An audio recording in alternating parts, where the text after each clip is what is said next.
ফাতেমা রাদিয়াল্লাহু তাআলা আনহা যখন বিবাহের বয়সে উপনীত হলেন, যখন বিবাহের বয়সে পৌঁছালেন, নবীজি মদিনায় এলান করলেন যে আমার মেয়েকে বিয়ে করবে কে? কে আছো আমার মেয়েকে বিয়ে করার জন্য?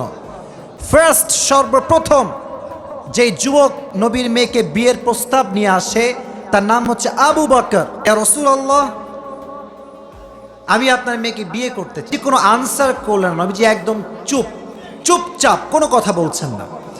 আবু বকর বুঝে গিয়েছে নবীজির যেহেতু চুপচাপ নবীজি, আনসার হচ্ছে নো। আবু বকর বের হয়ে আসছে। এরপরে আসছে আরেকজন সাহাবী, তার নাম হচ্ছে ওমর। তার নাম কি? ইয়া রাসূলুল্লাহ, আমি আপনার মেয়েকে বিয়ে করতে চাই। নবীজি চুপচাপ কোনো কথা বলেন নাই। ওমর বের হয়ে গিয়েছে।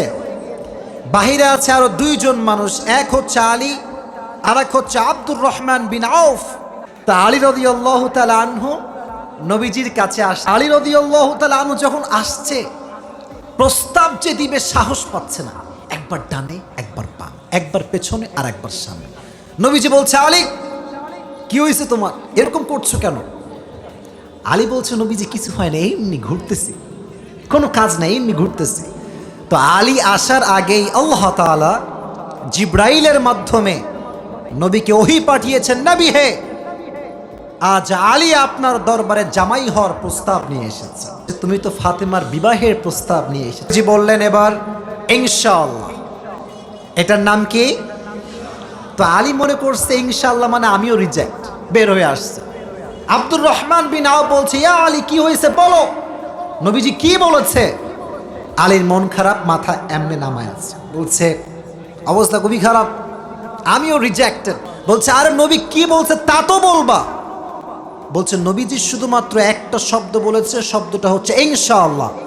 আব্দুর রহমান বিন আউফ বলছে নবীর ইনশাআল্লাহ মানেই তোমার বিয়েটা অর্ধেক হ্যাঁ হয়ে গিয়েছে। তো ফাতেমা চুপচাপ নেই, বললেন এই ফাতেমা কথা বলছে কেন আম্মাজান, কথা বলো।